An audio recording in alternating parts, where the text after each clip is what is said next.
section we are going to discuss about one more important class under tetrapod, that is class aves. So the animals belonging to this class are generally referred to as birds. According to International Union for Conservation of Nature 2011 Red List, in fact, there are more than 10,000 species of birds, okay, under the class aves. These birds are the most colorful and well adapted animals for aerial life, or rather we can say the flight mode of life. So in fact these are the first animals which are adapted for the aerial life. Okay, remember that. To go with that, dear students, let me tell you the study of aves, it is referred to as ornithology. Alright. So this is about the introduction of the aves moving with their habitat. As I said you, and habit. As I said you, they are in fact very well adapted to the aerial mode of life. So they spend most of their time, okay, in the air. Alright, that's one thing. And secondly, their body form. Their body is streamlined. Okay, it can be either spindle shaped or boat shaped, so which is very easy for the birds, through which the birds can fly without any friction, okay, in the air, without any much resistance in the air. So their body is divided into head, okay, followed by the neck, okay, then they have trunk, okay, that is the main part of the body, and finally tail. Alright, so these are the four parts of the body. Alright, when we consider the neck, we generally refer that to as mobile neck, because it can rotate 180 degree, okay, because it has a heterocoelous vertebrae, heterocoelous vertebrae. So what do we mean by heterocoelous vertebrae? So it is saddle shaped, alright, at one axis, one end of the one axis it is convex, and at one more axis, at the other axis, we can find it as concave. That is what we call it to as saddle shaped. So which helps in the bird, moving its neck 180 degree. Alright, exoskeleton, next character. It is made up of light feathers. Remember, exo means here the outside, the body. Outside the body, the skeleton which exists is in the form of light feathers. These feathers act as insulators as well. Okay. So why I am saying this word? Because it helps in avoiding the loss of heat from the body, and also it helps in flight. Okay, so these are the two important functions of this feathers, okay, the exoskeleton. To go with that, the skin is dry and without glands.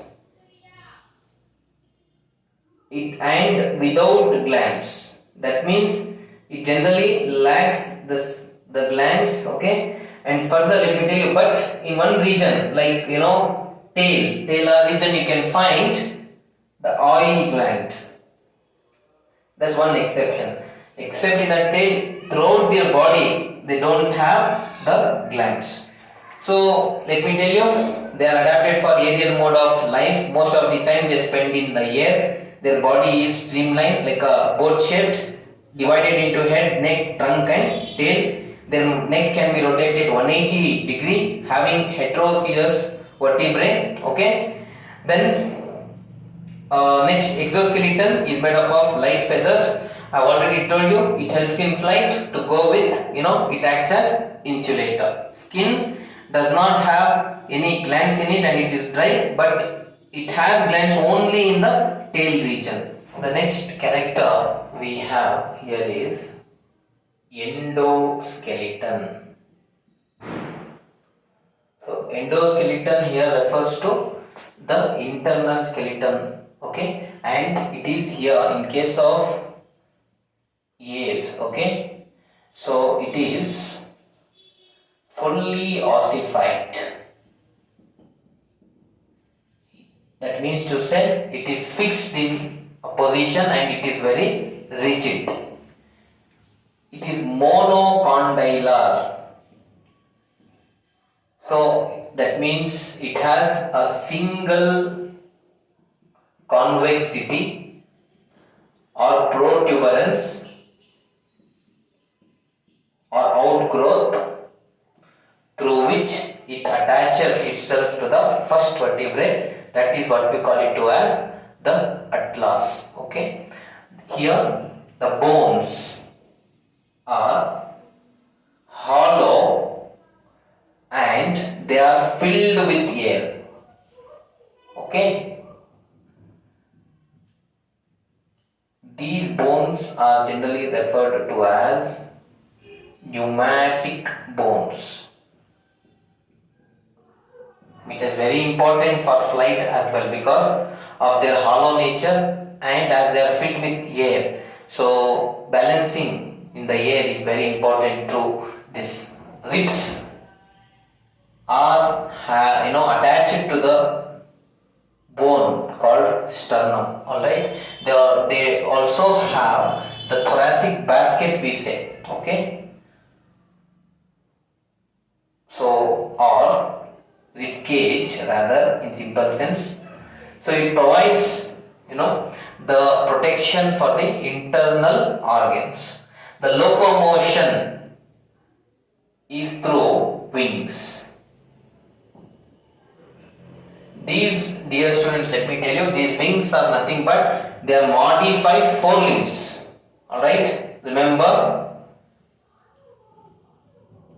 the forelimbs itself act as wings here. They are modified as such. Okay. Now further let me tell you, bones of forelimbs are reduced.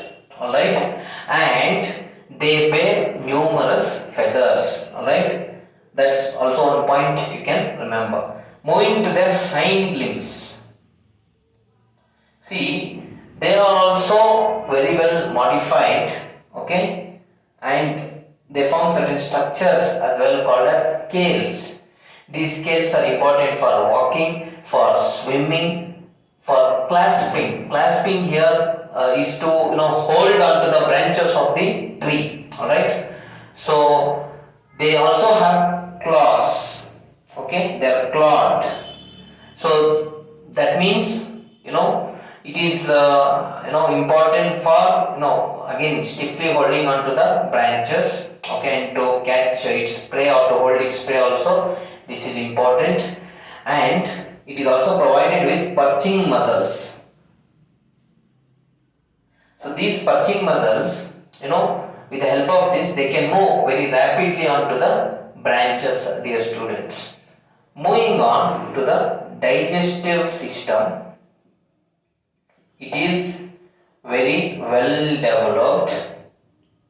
Okay, and here as well I have told you that the additional chambers are present here. So two chambers are present in the birds.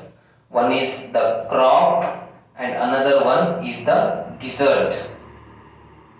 So crop is a temporary storage site, okay, and gizzard helps in grinding of food. It is the storage site, okay, and gizzard helps in grinding of food. Okay, so these are the two additional chambers which we can find with respect to these birds, which are generally not present in amphibians, reptiles or mammals. Okay, and here alimentary canal leads to cloacal chamber. The tubular structure will start from the mouth. This leads to cloacal chamber. So cloacal chamber, it is the common opening for the alimentary canal, urinary tract and the reproductive tract. Okay, so this is about the digestive system. Next character we have is that of Homeothons. These organisms are referred to as warm-blooded or endotherm organisms or endothermic organisms. Alright. See, that means to say that these organisms generally do not fluctuate their body temperature. It remains constant. Wherever they move to different environments, definitely there will be no change in the body temperature. That's why these organisms are called as warm-blooded or endothermic organisms. Their RBCs are oval, alright, or biconvex in shape, alright, and they are also nucleated, alright. To go with that, heart, the respiratory system, consists of the structure heart, which has 4 chambers in it, 2 auricles and 2 ventricles. They have syrinx. What is syrinx here? It is the voice box present in the birds, alright, which produces sound. Excretory system, when we talk, they also have pair of kidneys, alright, and they excrete uric acid. So we call these organisms as uricotelic animals or organisms, alright. So for the elimination of uric acid, water is not much required, alright, so it helps in conserving more water. They have powerful vision. See, they have certain structures in their eyes called as pecten. These pecten structures, these special structures in the eyes of the birds help in having powerful vision. From the long distances, they can recognize their prey and catch them, alright. So with the help of these pectens, right, which are present in their eyes. Cranial nerves, the nerves which directly arise from the brain, are 12 pairs, right. So then coming to reproduction, sexes are separate, male is separate, female is separate. But note one point, in case of females, alright, reproductive system, left ovary is present, alright, and right ovary is generally absent, alright. Very important to note, dear students. Fertilization, here it is internal. That means the fusion of male and female gametes. The process of fertilization occurs inside the female body. Okay. Next, development is direct. Okay. That means to say they don't have any larval forms at all, and they are oviparous animals. That means most of them lay eggs which are cleidoic. Okay, cleidoic eggs. So that means to say the eggs are covered by calcareous shell. Okay. So let me tell you a few important aspects here. The eggs also possess the extra embryonic membranes. What are the extra embryonic membranes? Allantois, chorion, amnion, yolk sac. Okay, so which help in nutrition, obtaining of nutrition, excretion, respiration, and so on for the developing embryo. So that can be present inside the eggs or within the eggs. Okay, what are the examples which we can have? For example, let us consider first the flight birds. Okay, First, let us say Columbo. Okay, Columba, or rather pigeon. Okay, this is the first example. Pigeon we are well familiar with. Then we have next example as Psittacula or parrot. You know, the beautiful birds. All right. Then we have passer. Okay, so passer are generally called as sparrow. Okay, to go with this, anas or duck.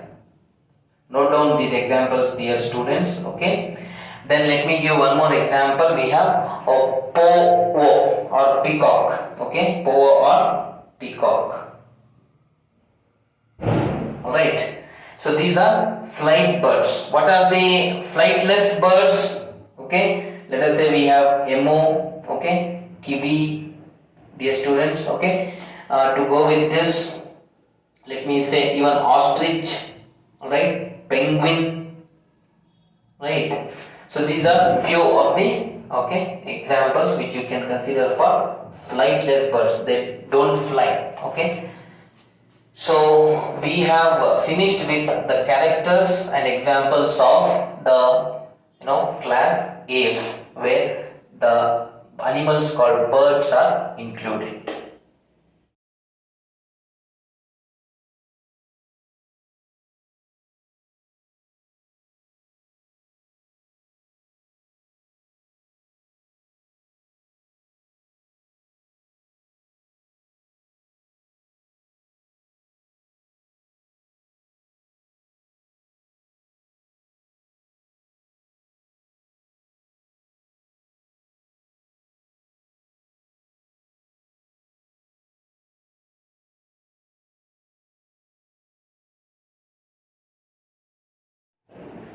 Dear students, under tetrapods we have the last class, that is class Mammalia.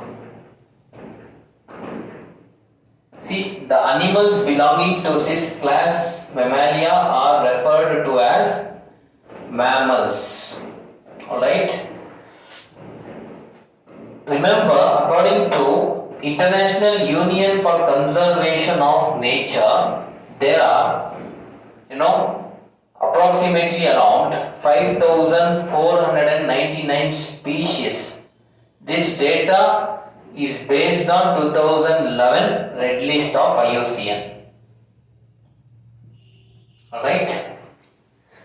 So here, let me tell you, these organisms are most advanced among all the organisms. Compare the animal kingdom, you will find that mammals are the most advanced as well as highly the most evolved organisms. Why it is so? Because they have the ability to get adjusted or get adapted to various environments, alright, and they interact in a very well defined manner based on their requirements, also based on the environmental requirements. So that is because of the presence of well-developed nervous system. They have the ability to perceive, the environment. They have the ability to think whether the environment will be properly suitable for their, survival or not.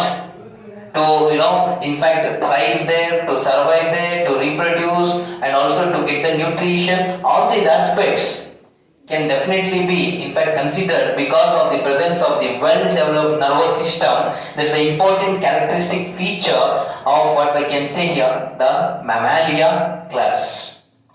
Dear students, let me say that the scientist Linnaeus is responsible for coining the term, or he coined the term Mammalia. The most important characteristic feature is the presence of mammary glands. That's where the name Mammalia comes from. Alright.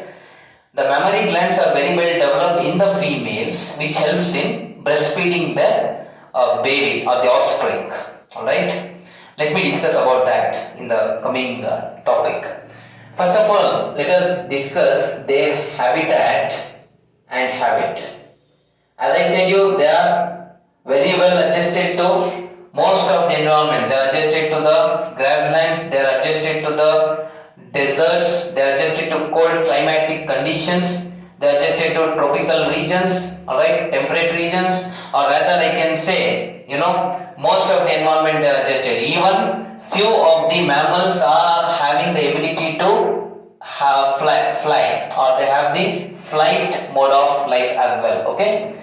They are adjusted to, even few of them are adjusted to water as well, okay. So that is their habitat and habit, and they have the ability to get adjusted, based on their requirements and to the requirements of the environment, alright. Coming to the most important feature, as I said, the mammary glands. See, these mammary glands are situated on the ventral surface of thorax, alright.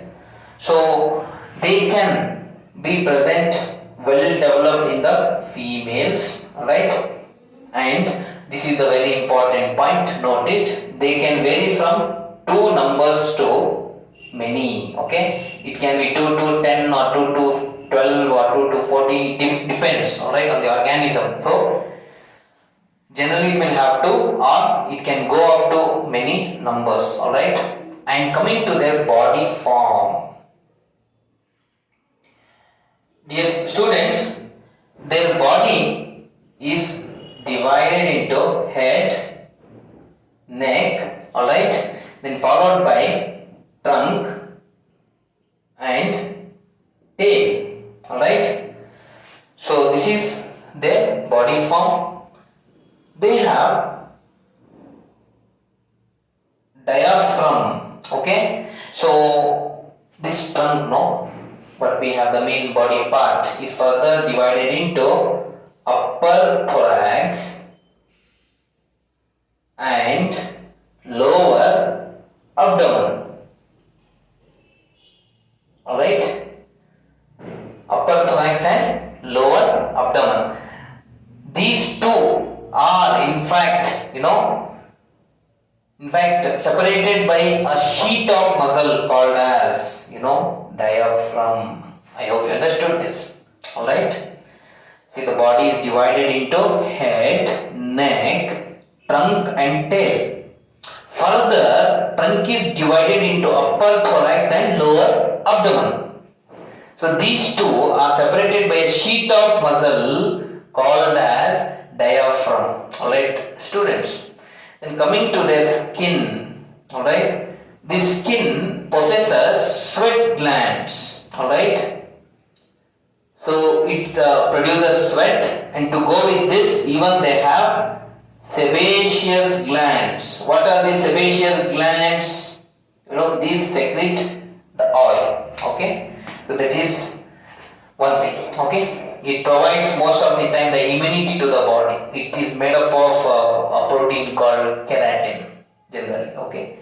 Then exoskeleton, when we consider the outer skeleton, okay, it can be either made up of feathers or hairs, fur, it can be nails, claws, horns and hooves, okay. So exoskeleton it can be in any of this form depending on the type of mammal, okay. All, as I said, feathers, hairs, fur, nails, horn, hooves, all these are skin derivatives, okay. They are derived from the skin. So that is their exoskeleton, alright. Then moving to their endoskeleton. So that is the skeleton which is present inside. It is bony. And first of all, let me tell you, the skull is bicondylar. Here, remember one word. Skull is bicondylar. That means it has 2 convexities or 2 protuberances or outgrowths through which it gets connected to the first vertebrae, that is atlas. Okay. Then cranium is very large. Okay, so which is the brain box which helps in protection to the most important organ here, the brain. Okay, Then further, let me talk about the dentary. Okay, we generally say the lower jaw, which is generally single and fused. Okay, the lower jaw in most of the cases it is single and it is fused. We generally say as the dentary. It is a large bone. Coming to the locomotion, locomotion will occur through pentadactyl limbs. The limbs, the pair of limbs have 5 digits each in them, okay, which is modified for running or even for walking, climbing, alright, even burrowing the land, okay. Then further I can say even flying as well, and to go with swimming. So all these are the functions of these pentadactyl limbs, okay. See, some aquatic vertebrates, let us say for example, we have whales, where instead of the 4 limbs, I can say the flippers are present, which help in swimming, alright, dear students. So these digits are provided with nails, okay, claws or hooves. See, digits of the limbs will have either claws, nails or hooves, alright. Remember, so these are few, okay, aspects about the endoskeleton you need to remember. The next character, let us discuss about dentation. That means dentation here refers to the arrangement of teeth, okay. So it can be either heterodont, alright, that means to say that the different types of teeth can be seen, okay. So like for example, in case of humans we have incisors, canines, premolars and molars, alright, that is what we call heterodont. Then thecodont. See, thecodont here refers to the arrangement of teeth in the jaw sockets, right? So that is thecodont. And we also have diphyodont. See, it refers to the presence of 2 types of teeth in the lifetime of an organism. Like for example, the deciduous teeth or the baby teeth, and later permanent teeth, like that there are divisions. That's what we call diphyodont. So this is about the dentition. Moving to next, ear pinnae, right? See, it is very well developed by having external ears. See, we can sense our environment more better with the help of the external ears, okay, which are very well developed. Coming to the digestive system, okay, let me tell you, it is also very well developed. It is complete, okay. With from the mouth it starts and from to the anus it ends. There are so many digestive glands and digestive organs which are responsible for the digestion process. That is the breakdown of the complex molecules into the simpler ones, and later absorption is also very fine, okay. So the alimentary canal, the tubular structure starts from the mouth and ends with the anus. The alimentary canal is divided into foregut, midgut and hindgut. Alright, dear students. So this is about few aspects about the digestive system. These organisms are homeothons. That means they are warm-blooded animals. Their body temperature remains constant, wherever they move, to whichever environment they move, their body temperature does not change. If that is the case, those organisms are referred to as what? Homeothermic organisms or warm-blooded organisms. Alright. Then moving to the respiratory system. See, it is provided with lungs. Alright. So the left lung and the right lung generally, and it helps in all the complete respiration process, alright, of inspiration and expiration, that is inhaling and exhaling. So it is provided with so many structures. So the oxygen gets stored in the alveoli. Okay, when it contracts and relax, there is movement of oxygen. Okay, to and fro from the lungs to the other body parts, from the other body parts to the lungs. All right. So remember that. So lungs are the respiratory organs. Okay, let me tell you, just below the lungs there is a diaphragm. Okay, so this the diaphragm helps in avoiding the collapsing of lungs and also helps in the respiration process. Moving on to the next, that is larynx.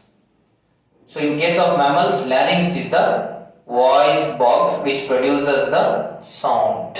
Okay, then excretory system. So they have pair of well developed kidneys. Okay, most of them show glomerular filtration. Okay, and the waste that is excreted here is urea. So hence these organisms are called as ureotelic animals. Alright. So the chief nitrogenous waste, the metabolic waste which is excreted in the case of mammals is urea. Right. Then moving ahead, let me also talk few aspects about the nervous system. The nervous system is very well developed, provided with the most important organ, brain, which is generally covered by the brain box or the cranium, which is very large, alright, and covered by the skull. Okay, so brain is divided into many parts: cerebrum, cerebellum, medulla oblongata, as such. Okay, and they have two hemispheres. Brain has two hemispheres. It is divided by corpus callosum. Alright, and further to talk about the brain, let me tell you 12 pairs of cranial nerves, alright, will arise from the brain, which are important for most of the impulse activities. Alright, to sense the environment, it is very, very essential. Alright, dear students. Okay, so moving ahead, let us also few. Generally, we are discussing the general characters. Anyway, in the further physiology part, all this we are going to discuss in detail. Next, let us discuss about eyes. So these eyes are protected by eyelids. Okay, the upper eyelid is generally movable. Alright, upper eyelid is movable. Lower is generally it's not having that movement when compared to the upper one. And further, next we have ear. The sense organ is ear. Ear is basically divided into three regions. Okay, that is internal, middle, and external. Internal region has a structure called the coiled structure called cochlea. Okay, which is important for the process of hearing. All right. Then secondly, middle ear has ear ossicles. Okay, so the three smallest bones we have, that is, we have malleus. Okay, then we have incus, and to go with stapes. Dear students, let me tell you, stapes is the smallest bone in our body. The longest bone is the femur, the thigh bone. Okay, the smallest bone is present in the middle ear. Okay, we call that as stapes. Of course, even malleus and incus are also the small bones, but among all, stapes is the smallest one. Okay, then let me tell you, the external ear is protected by fleshy pinna. Okay, so these are few important aspects. Okay, we need to remember with respect to the sense organs. Dear students, next let us discuss about the reproduction. Here, the sexes are separate. That means these organisms are unisexual and they show sexual dimorphism. What do we mean by this? Already we have studied. This means to say that the organism, that is can be in fact easily recognized as males and females based on the morphological characters. By observing we can say which is the male and which is the female. They have gonads, like let me tell you, testes and ovaries. Alright, so which produces the gametes, that is the sperms and the ovum. So furthermore, especially with respect to testes, which is present in case of males, they are descended or they are located inside the pouches called as scrotum. Alright, dear students. Okay, let me tell you, most of the organisms here are viviparous. Okay, that means they all give birth to young ones. Alright, but there are few exceptions, as say for example, exceptions are prototherians, that means egg laying mammals. Prototherians indicates egg laying mammals, like we have platypus and echidna, which are in fact not having the ability to directly give birth to young ones, but they lay eggs. Alright, and they also lack placenta. Note these points. They are coming under the subclass where let us discuss, that is prototherians. So moving ahead, dear students, we have next character, that is fertilization. Here fertilization is internal. Alright, that means the fusion of male and female gametes occurs inside the female body. The embryo in fact develops inside the uterus of the mother. Alright, let me tell you, the fetus, alright, is connected to the placenta. Alright, and the placenta is important for the placental tissue, for excretion, for respiration, for deriving the nutrition and many other functions. Alright, as I said you, the placenta is absent with respect to prototherians. Alright, next dear students, we have development. Development here is direct.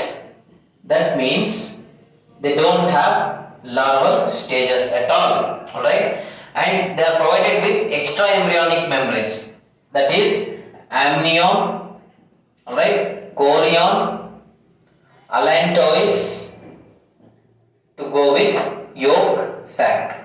These four extraembryonic membranes are important for, as I said you, protection, to derive nutrition and for many other functions. Alright, which are very well developed, and are the important structures, alright, which are necessary for embryonic development. So after development, let us also discuss about few important aspects about their classification. Okay, Mammalia, when we consider, they have three subclasses. Alright, first is Prototypia. As I said you, these are egg-laying mammals. Alright, they are not provided with the placenta. Example, echidna. What is the example here? Echidna.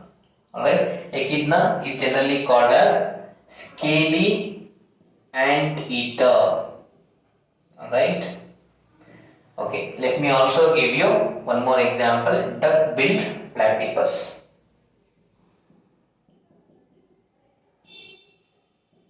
Okay, so it is scientifically called as Ornithorhynchus. Alright, Ornithorhynchus. This is first subclass. Then the second subclass we have is Metatheria. Alright, so these are pouched animals. Okay, so they bring out the young ones in the pouches. Say examples are Macropus, that is kangaroo. Alright, you can give, or you can also give opossum as the examples. Then thirdly we have Eutheria. Right, these are generally in fact the mammals which have placenta, so we can say them as placental mammals. Okay, the best example you can give is human beings. Alright, dear students, so these are the three subclasses of the class Mammalia, that is Prototypia, Metatheria and Eutheria. Please keep following up the classes with concentration. Alright, take down the necessary points, okay, in your notes. And in fact, if you have any doubts or clarifications, definitely you can contact me. Thank you very much.